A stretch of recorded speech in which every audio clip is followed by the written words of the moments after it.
Hello बच्चों, कैसे हो आप सब लोग। उम्मीद करते हैं आपकी पढ़ाई भी बहुत अच्छी चल रही होगी।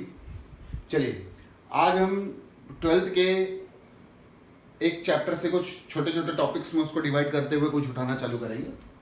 पहले मैं ह्यूमन रिप्रोडक्शन के उन टॉपिक्स को से आपको वाकिफ कराऊंगा जिनसे एक्चुअली बियॉन्ड दी एनसीईआरटी भी सवाल आते हैं। अब देखिए, एक्चुअली बियॉन्ड दी एनसीईआरटी बोलना गलत होता है, क्योंकि आपको एक चीज़ समझनी पड़ेगी कि टॉपिक जो हम लेंगे, the chapter will be human reproduction, और ह्यूमन रिप्रोडक्शन से बियॉन्ड दी एनसीईआरटी जो सो कॉल्ड क्वेश्चंस आए हुए हैं वो मैं आपको बता रहा हूँ कहाँ से आते हैं। 2006 के बाद जो अभी आपकी करंट एनसीईआरटी चल रही है, ये एक्चुअली इसमें अगर देखेंगे तो कुछ टॉपिक्स बड़े कंसाइज हैं। 2006 के पहले जो एनसीईआरटी हुआ करती थी वो उस एडिशन में कुछ टॉपिक्स ज़्यादा इलेबोरेटेड थे।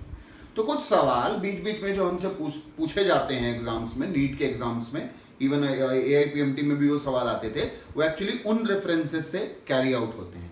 तो ऐसे ही एक सवाल से हम लोग आज उठाएंगे, और ये बड़ा इंपॉर्टेंट सा पार्ट है, स्ट्रक्चर ऑफ ओवम। ये पेज नंबर 51 में अभी आपको करंट एनसीईआरटी में मिलेगा। आपको इस ओवम के स्ट्रक्चर का एक एक डिटेल पता होना चाहिए। लेटेस्ट में अगर बात किया जाए तो ये 2016 के क्वेश्चन में ये आया हुआ था। अब देखिए, अगर हम ओवम का स्ट्रक्चर डिस्क्राइब करते हैं तो हम पहले डायरेक्शन चुन लेते हैं कि हम अंदर से बाहर जाएंगे या बाहर से आप अंदर से बाहर जाइए या बाहर से अंदर आइए, आप दोनों में कैरी आउट कर सकते हैं। एक लेआउट पर चलते हैं। सबसे बाहर अगर हम देखेंगे, हम लेबल करते जाएंगे और मैं एक एक को डिस्क्राइब करते हुए चलूंगा। सबसे बाहर की तरफ अगर देखेंगे तो ये आपको कुछ एक लेयर दिख रही है। ये लेयर जो दिख रही है ये बेसिकली है कोरोना रेडिएटा। ठीक, देखिए मैं इसको बोल रहा हूं ओवम है, लेकिन आपको कायदे से याद रहना चाहिए कि ये जस्ट पोस्ट ओव्यूलेशन एक स्ट्रक्चर है। इसके अंदर अगर देखा जाए तो स्टिल ये ओवम नहीं है, बेसिकली सेकेंडरी oocyte है। लेकिन एनसीईआरटी करंट एडिशन में हर जगह पे सेकेंडरी oocyte को इक्विवेलेंट टू ओवम लेके चला है। Even when you will go through the menstrual cycle आपको वही मिलेगा। इसलिए एक चीज ध्यान रखें कि हम इसको ओवम एक स्टैंडर्ड टर्म्स में बोल रहे हैं। अब इस पे सबसे बाहर के लेयर की तरफ आएंगे तो एक कोरोना रेडिएटा मिलेगी। अब आपको कोरोना रेडिएटा कैसी दिख रही है? कोरोना रेडिएटा अगर दिया जाए तो पहला कोरोना रेडिएटा किसकी पार्ट है, कहां से आया?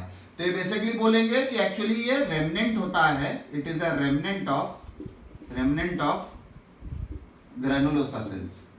क्लियर? जो फॉलिकल के अंदर में ग्रैनुलोसा सेल्स थे, उनके वो सेल जो इनके बड़े क्लोज रहते हैं वो बेसिकली इसके ऊपर रहते हैं। दूसरी चीज, इसका बड़ा एक अच्छा डिस्क्रिप्शन याद रखिए, it is a multicellular layer. It is a multicellular layer.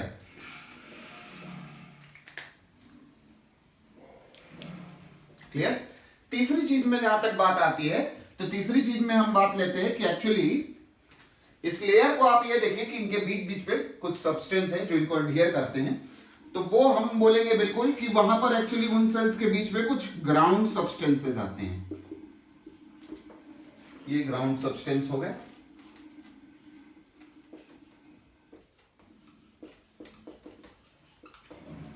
Clear? ये ग्राउंड सब्सटेंस जो होता है ये बना है किससे?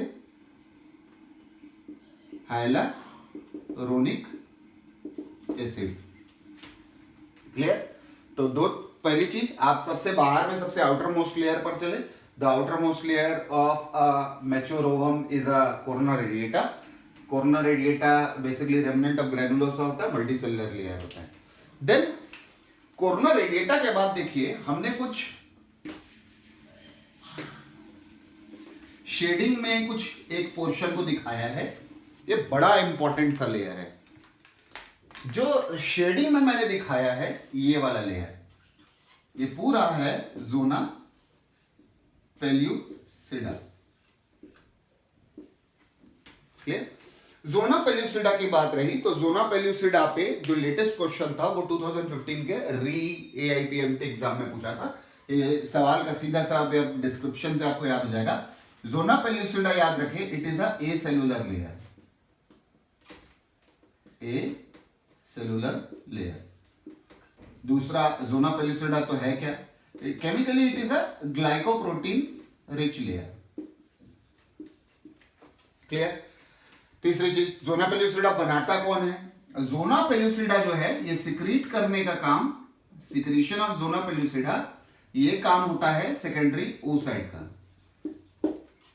कुछ लिटरेचर्स में आपको एडवांस लेवल पर ये मिलेगा कि एक्चुअली प्राइमरी oocyte का काम है, but pertaining to the NCERT आपको याद रखना है कि जोना पेल्यूसिडा सिक्रीट करने का काम सेकेंडरी oocyte का रहता है। क्लियर? ये पेज नंबर 49 एनसीईआरटी में आपको, करंट एनसीईआरटी में आपको लिखा हुआ मिलेगा। अगली चीज रहती है जोना पेल्यूसिडा की। जोना पेल्यूसिडा का रोल क्या है, ये बड़ा इंपॉर्टेंट सा है। जोना पेल्यूसिडा एक्चुअली वो लेयर होती है जो कि बेसिकली क्या प्रिवेंट करती है, क्या प्रिवेंट करेगी, पॉलीस्पर्मी को प्रिवेंट करने का इसका मेन फंक्शन होता है। तो आपको बेसिकली क्या क्या याद रखना है, zona pellucida, zona pellucida is a acellular layer, zona pellucida is a glycoprotein layer rich in glycoprotein, zona pellucida secondary oocyte बनाती है।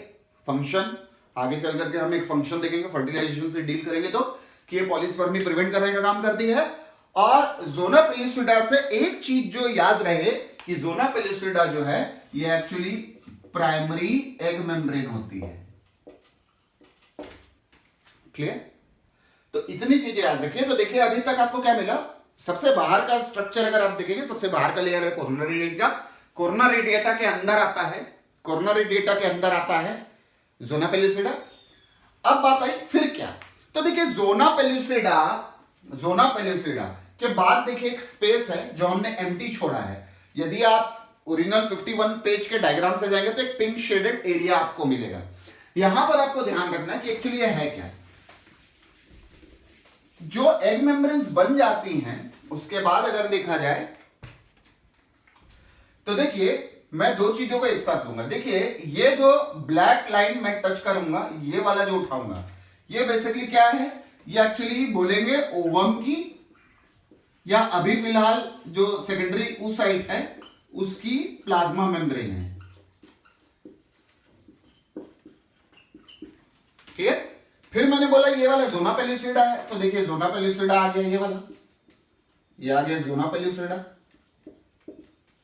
जोना पेल्यूसिडा और इस मेम्ब्रेन के बीच का ये एक स्पेस दिख रहा है, this space is called as perivitelline space.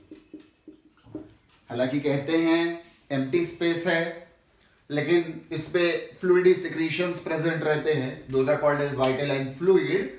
आपको क्या ध्यान रखना है कि पेरीवाइटेलाइन स्पेस किसके बीच में प्रेजेंट होता है, between the acellular zona pellucida layer and between the membrane of plasma membrane of the ovum और oocyte, सेकेंडरी oocyte।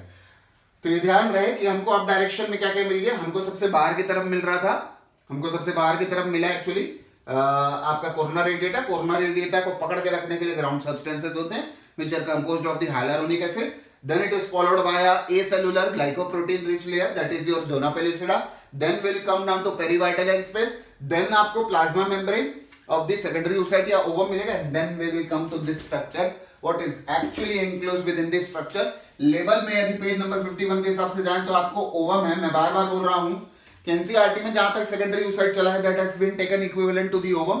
तो यहां से फिर से बात आ गई कि ये क्या हो रहा है, अभी अंदर फिलहाल क्या है, सेकेंडरी oocyte, क्योंकि ये जो स्ट्रक्चर हम बात कर रहे हैं ये बिफोर फर्टिलाइजेशन की बात है। तो before fertilisation what is actually enclosed here is secondary oocyte।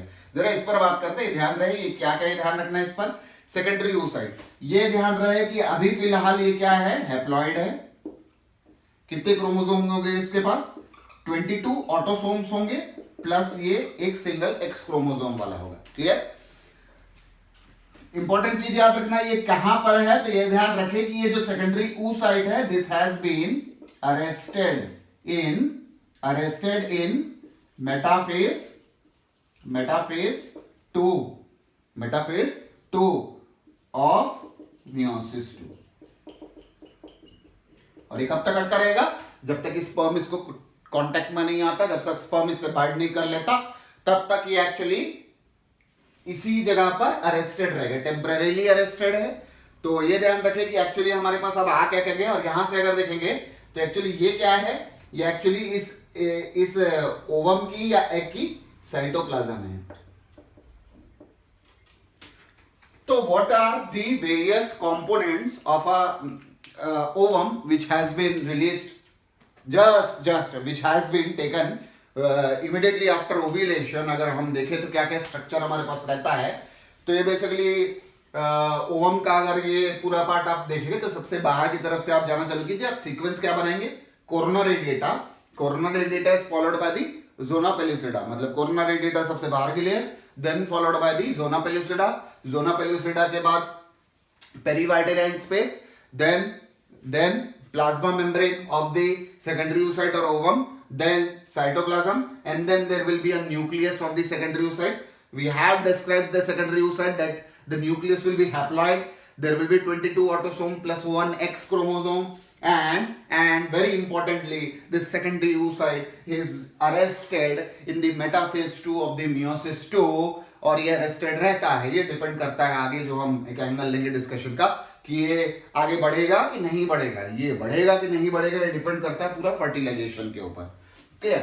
Now importantly आपको ध्यान रखना है कि मैंने एक जगह जहां पर बताया था जोना पेल्यूसिडा का रोल क्या होता है। जोना पेल्यूसिडा कौन बनाता है, तो ये ध्यान रहे बड़ा खास है, ए सेलुलर है, ग्लाइकोप्रोटीन रिच लेयर है, और जोना पेल्यूसिडा बनाने का काम जो रहता है वो एक्चुअली सेकेंडरी oocyte करती है। देन ये एक सवाल जो हो सकता है इनडायरेक्टली इससे घुमा करके कि जोना पेल्यूसिडा कौन से फॉलिकल के अंदर बनता होगा, तो आपको ये पकड़ना पड़ेगा सेकेंडरी oocyte कौन से फॉलिकल के अंदर में आती। प्राइमरी oocyte का डिवीजन कंप्लीट होता है मियोसिस 1 टर्शियरी फॉलिकल में, और सेकेंडरी oocyte बनती है टर्शियरी फॉलिकल में। तो पॉसिबली अगर हमको चुनना पड़े तो हम चुनेंगे टर्शियरी फॉलिकल, जिसके अंदर में बेसिकली जोना पेल्यूसिडा बनती है, totally abiding by the lines of NCERT. Again, I am saying. And then, what is the role of zona pellucida? So, zona pellucida is a primary egg membrane. And number 2, zona pellucida is actually the layer जिसमें जो कि polyspermy prevent करने का काम करेगी। Clear? So this is about the structure of the mature ovum. हम इसके continuation में ही अगले सेशन में देखेंगे फर्टिलाइजेशन का प्रोसेस और थोड़ा सा दोनों को कोरिलेट करते हुए स्पर्म और ओवम को। Thanks a lot.